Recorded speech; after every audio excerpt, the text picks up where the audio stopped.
After this, Joseph, who was from the town of Arimatija, asked Pilate if he could take Jesus' body.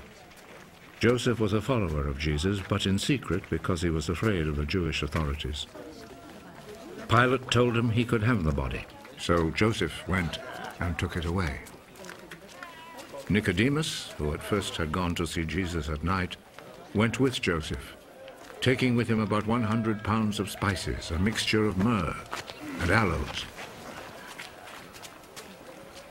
The two men took Jesus' body and wrapped it in linen cloths with the spices, according to the Jewish custom of preparing a body for burial.